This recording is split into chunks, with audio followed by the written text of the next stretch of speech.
बुलेटिनच्या सुरुवातीलाच मुंबईकरांसाठी एक मोठी आणि थोडीशी दिलासादायक बातमी। गेल्या 24 तासात मुंबईला पाणीपुरवठा करणाऱ्या तलावांमध्ये चांगला पाऊस पडला आहे। त्यामुळे मुंबईला पाणीपुरवठा करणाऱ्या धरणांच्या पाणी पातळीत हळूहळू वाढ होते। मात्र असं असलं तरीही 1 जुलैपासून 10% पाणी कपात लागू करण्याचा निर्णय तूर्तास कायम आहे। एका आठवड्यानंतर पाणी पातळीत वाढ ज्या प्रमाणात झाली असेल त्याचं प्रमाण पाहता कपात मागे घेण्यात येईल असं सुद्धा प्रशासनाच्या वतीनं स्पष्ट करण्यात आलंय। मुंबई पालिकेचे आयुक्त आणि प्रशासक इक्बाल सिंह चहल यांनी माहिती दिली की तलाव क्षेत्रात चांगला पाऊस झालाय। तूर्तास पाणी कपातीचा निर्णय कायम असला तरी पाण्याची प्रगती पाहून पुढचा निर्णय घेतला जाईल असंही त्यांनी स्पष्ट केलंय।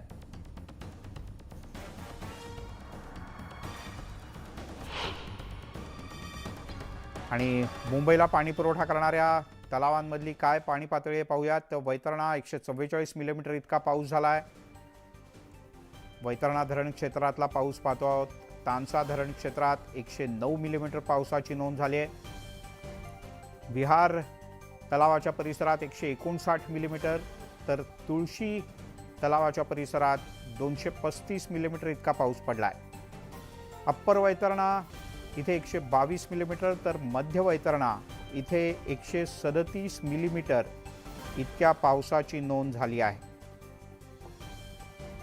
यासोबतच भातसामध्ये 137 मिलीमीटर पाऊस आहे। प्रणाली, पाणी कपात तूर्तास कायम आहे असं सांगितलं असलं तरी पाऊस मात्र चांगला पडतोय, काय सांगशील? मिलिंद सर, आपण जर बघितलं तर संपूर्ण जून महिना हा आपण बघितलं की पावसाचं प्रमाण अतिशय कमी होतं। गेले 2-4 दिवस आपण पाहतोय मुंबई परिसरामध्ये मात्र चांगला पाऊस पडतोय। असं असलं तरी धरण क्षेत्र जे आहे तिथे मात्र फारसा पाऊस झालेला नव्हता, परंतु गेल्या 24 तासामध्ये अतिशय दमदार पावसानं हजेरी तिथं दिलेली आहे। आणि त्यामुळं जे धरण आहे ज्यांची पातळी अगदी आपण जर म्हटलं की पाणी पुरवठा करण्याची जी पातळी असते त्याच्या अगदी केवळ 7% पाणी शिल्लक राहिलेलं होतं। आणि त्यामुळं कपातीचा जो निर्णय आहे तो मुंबई महानगरपालिकेला 1 तारखेपासून लागू करावा लागणारच आहे। असं असलं तरी कालपासून मात्र जो पाऊस सुरू झालेला आहे तो अतिशय समाधानकारक म्हणावा लागेल। याबद्दल मुंबई महानगरपालिकेचे प्रशासक इक्बाल सिंह चहल यांच्याशी संवाद साधला असता त्यांनी सांगितलं की जी कपात आहे तुर्तास 10%ची ती लागू राहणार आहे, परंतु जसा जसा पाऊस पडेल विशेषतः धरण क्षेत्रामध्ये त्यामुळे पाण्याच्या पातळीत जी काही वाढ होईल त्यानंतर आपण पाणी कपात मागे घेण्याचा निर्णय घेऊ। दर आठवड्याला हा आढावा घेतला जाईल। बरं प्रणाली, तूर्तास धन्यवाद या माहितीबद्दल। सगळ्यात जास्त पाऊस हा तुळशी तलावाच्या परिसरात झालेला आहे, 235 मिलीमीटर। राज्यातील महत्त्वाचे गडकिल्ले आणि कातळ शिल्प जागतिक वारसा यादीमध्ये यावीत यासाठी युनेस्कोला विनंती करणार असल्याचं सांस्कृतिक मंत्री सुधीर मुनगंटीवार यांनी म्हटलंय। गड किल्ले आणि कातळ शिल्प संरक्षण आणि संवर्धनासाठी सरकारनं मोठं पाऊल उचलण्याचा निर्णय घेतलाय। राज्यातील 14 डोंगरी किल्ले, 8 सागरी किल्ले आणि 8 कातळ शिल्पांचा युनेस्कोच्या यादीत समावेश व्हावा। संबंधित किल्ले आणि कातळ शिल्प ही युनेस्कोच्या यादीत समाविष्ट झाल्यास पर्यटनाला सुद्धा मोठी चालना मिळेल असंही मुनगंटीवार यांनी म्हटलंय। तसंच यासाठी मोठी आर्थिक मदत सुद्धा होऊ शकेल। तुषार उपनवर आपले प्रतिनिधी आपल्यासोबत आहेत। तुषार, काय म्हटलंय मुनगंटीवार यांनी?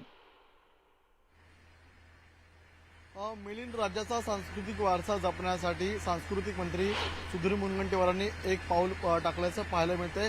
सुधीर मुनगंटीवारांनी महत्त्वपूर्ण अधिकाऱ्यांसोबत बैठक घेतली आणि राज्यामध्ये डोंगरी किल्ले असतील, सागरी किल्ले असतील किंवा कातळ शिल्प असेल ते टिकवण्यासाठी, त्याचं संवर्धन होण्यासाठी, पर्यटनाला चालना मिळण्यासाठी सुधीर मुनगंटीवारांनी युनेस्कोला एक विनंतीचं पत्र दिलेलं आहे। त्या संदर्भातलं पत्र ते आता काही वेळात देताना पाहायला मिळणार आहे। या पत्रामध्ये जर आपण पाहिलं असेल तर प्रामुख्याने 14 डोंगरी किल्ले असतील, 8 सागरी किल्ले आहेत किंवा 8 कातळ शिल्प आहेत, ह्याचं संवर्धन केलं जावं यासाठी गेल्या अनेक दिवसांपासून प्रयत्न सुरू होते। मात्र सांस्कृतिक मंत्री सुधीर मुनगंटीवारांनी एक पाऊल टाकल्याचं पाहायला मिळतंय।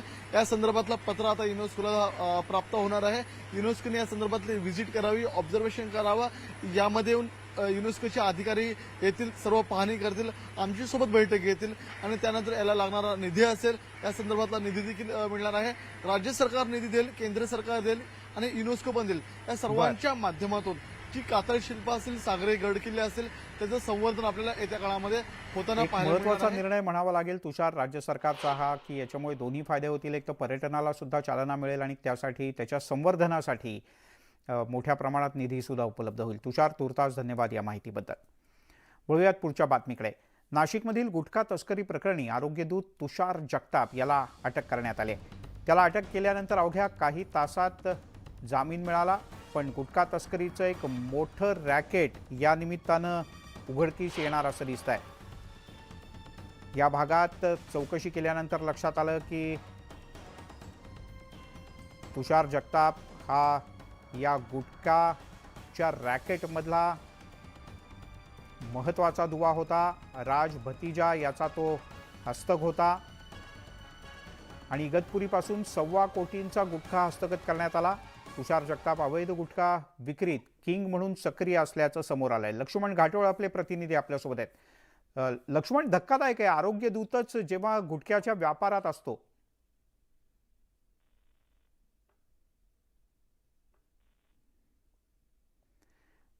लक्ष्मण, माझा आवाज पोहोचतोय?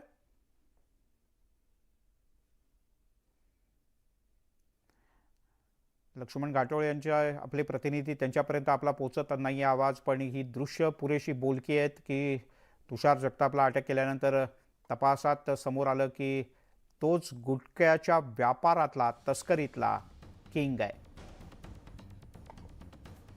ईडीनं सीमाशुल्क विभागाचे अतिरिक्त आयुक्त सचिन बाळासाहेब सावंत यांना अटक केली.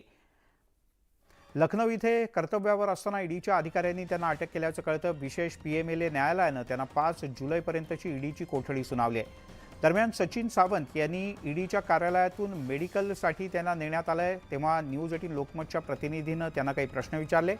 यावेळेला मीडियापासून तोंड लपवण्यासाठी सचिन सावंत यांनी छत्रीचा आधार घेतला. पण जेव्हा मेडिकलवरून सचिन सावंत यांना ईडी कार्यालयात ते परत पोहोचले तेव्हा न्यूज 18 लोकमतच्या प्रतिनिधीला पाहून सावंत यांनी छत्री बाजूला केली आणि शिरजोरपणे आपली बाजू मांडली.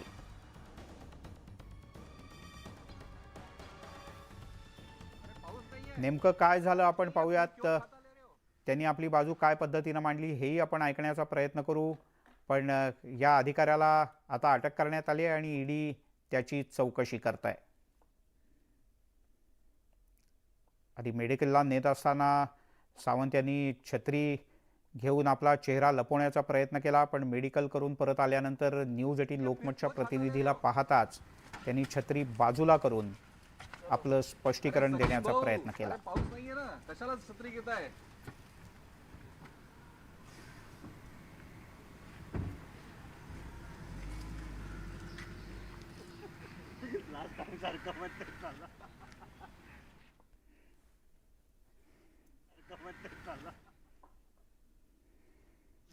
I'll come out of clean, don't worry. मी असं मराठीत बोला ना, मराठीत बोललो ना. माझं होईल सगळं clean. Me I have faith in system, judiciary system.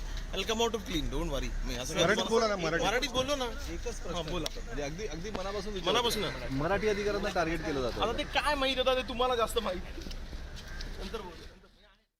माझं होईल सगळं clean. Me I have faith in system, judiciary system.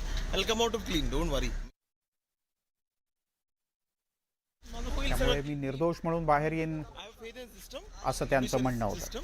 I'll come out of clean, don't worry.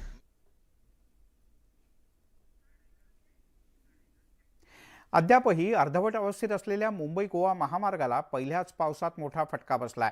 रत्नागिरीच्या जवळ असलेल्या निवळीच्या जवळ महामार्गासाठी टाकलेला भराव पहिल्याच पावसात वाहून गेलाय. महामार्गावर पडलेल्या खड्ड्यांमध्ये सध्या पावसाचं पाणी साठतंय आणि हे पाणी बाहेर पडण्यासाठी ठेकेदारानं कोणतीच जागा शिल्लक ठेवलेली नाही किंवा अन्य उपायांचा वापर केलेला नाही. परिणामी पावसाचं पाणी वाट मिळेल त्या दिशेने जात असतंय आणि त्याचा फटका महामार्गालगतच्या भरावाला दिसल्याचं दिसतंय. महामार्गाच्या कामाच्या संदर्भात यापूर्वी सुद्धा काही शंका उपस्थित करण्यात आल्या होत्या. पण आता या दृश्यांमधनं लक्षात येत आहे की महामार्गावर डोंगरावरून येणारं पाणी जे साचतं आहे ते जाण्यासाठी कंत्राटदारानं कोणतीही जागा ठेवलेली नाही. त्यामुळे महामार्गाच्या मजबूतीकरणासाठी त्याच्या दोन्ही बाजूंनी जो भराव घालण्यात आला होता त्या भरावावर ते पाणी पडतंय आणि हा भराव वाहून जातोय. अशा चुकार ठेकेदारावर कारवाई करणार का असा प्रश्न विचारला जातोय.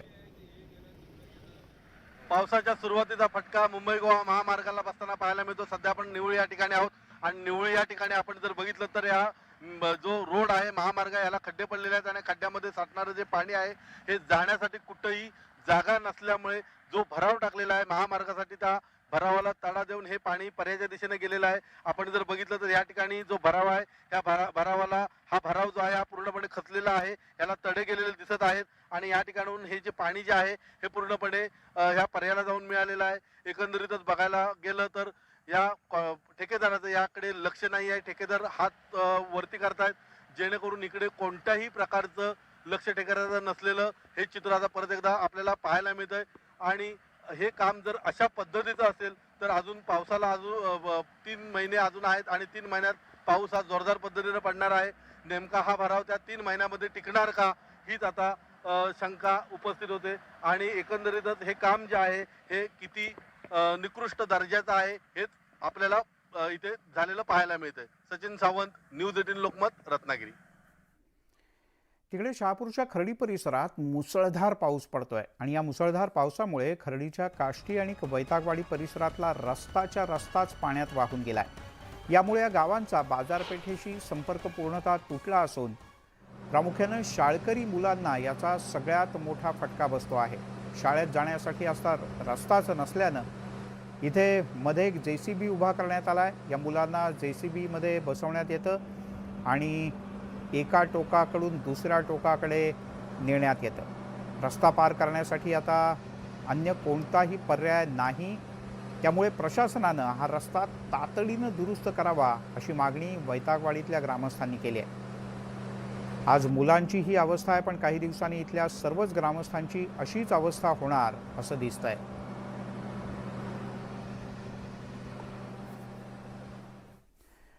पश्चिम द्रुतगती महामार्गावरील बोरिवली इथे मागाठाणे मेट्रो स्थानकाच्या बाहेरचा रस्ता खचलाय. अत्यंत धक्कादायक असा हा सगळा प्रकार आहे. सेवा रस्त्याला म्हणजे सर्व्हिस रोडला लागून एका बहुमजली इमारतीचं खोदकाम सुरू होतं आणि या खोदकामामुळेच रस्ता खचल्याचा प्राथमिक अंदाज आहे. दरम्यान या घटनेमुळे मागाठाणे मेट्रो स्थानकाचं उत्तर दिशेकडचं गेट बंद करण्यात आलं आहे. रस्ता खचल्यामुळे स्थानिक आमदार प्रकाश सुर्वे यांनी मागाठाणे मेट्रो स्टेशनची पाहणी केली. मेट्रोच्या मागाठाणे स्थानकाच्या जवळ रिव्हरली पार्क नावाचा हा प्रकल्प उभा राहतोय आणि त्याकरता हे खोदकाम सुरू आहे. हे खोदकाम करताना भूस्खलन होऊ नये म्हणून सुरक्षेच्या दृष्टीने इथे संरक्षक भिंत बांधणं अपेक्षित होतं. मात्र तसं न झाल्यानं थेट रस्ताच खचल्याचं समोर आलं आहे.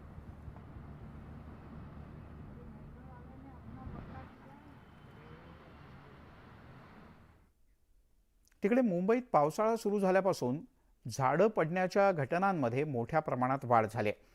भायखळ्यात काल मध्यरात्री एका झोपडीवर एक झाड कोसळलं. यात 22 वर्षीय तरुण रहमान खान याचा मृत्यू झाला तर 20 वर्षीय रिझवान खान हा जखमी झाला आहे. त्याला जे रुग्णालयात दाखल करण्यात आलं आहे. मुंबईत गेल्या 24 तासात झाड पडल्यामुळे आत्तापर्यंत 3 लोकांचा मृत्यू झाला आहे. मालाड पश्चिम इथे एका खाजगी कंपाऊंडमध्ये बुधवारी पिंपळाचं झाड कोसळलं आहे. कौशल्य दोषी 38 वर्षीय तरुणाचा त्यात मृत्यू झाला तर गोरेगाव MG रोड परिसरात मिठानगर महापालिका कॉलनीत घरावर झाड पडलं. या दुर्घटनेत गंभीर जखमी झालेल्या 30 वर्षीय प्रेमलाल निर्मल यांचा रुग्णालयात उपचाराच्या दरम्यान मृत्यू झाला. अयोध्येमध्ये उभारण्यात येत असलेल्या श्री राम मंदिराची पहिली एक्सक्लुझिव्ह दृश्य तुम्ही आता न्यूज 18 लोकमतवर पाहणार आहात. राम मंदिराच्या तळमजल्याची उभारणी जवळपास पूर्ण झालेली आहे. त्यावर अंतिम हात फिरवण्याचं काम सुरू आहे आणि ही एक्सक्लुझिव्ह दृश्य पाहता तुम्ही अयोध्येतल्या श्री राम मंदिराच्या प्रदक्षिणा मार्गाचं हे दर्शन, पहिलं दर्शन न्यूज 18 लोकमतवर खास शैलीमध्ये करण्यात आलेलं हे सुंदर कोरीव काम. रामललाच्या मंदिराच्या तळमजल्याचं बांधकाम जवळपास पूर्ण झालं आहे. मंदिरातले दरवाजे आणि खिडक्या बांधण्याचं काम सध्या सुरू आहे. जानेवारी 2024 मध्ये रामललांच्या भव्य मूर्तीची प्रतिष्ठापना याच मंदिरातल्या गर्भगृहात करण्यात येईल आणि तळमजल्यावरचंच हे बांधकाम आपण पाहतो आहोत. सप्टेंबर 2003 पर्यंत तळमजल्याचं सगळं काम पूर्ण करण्याचं उद्दिष्ट सध्या समोर ठेवण्यात आलंय.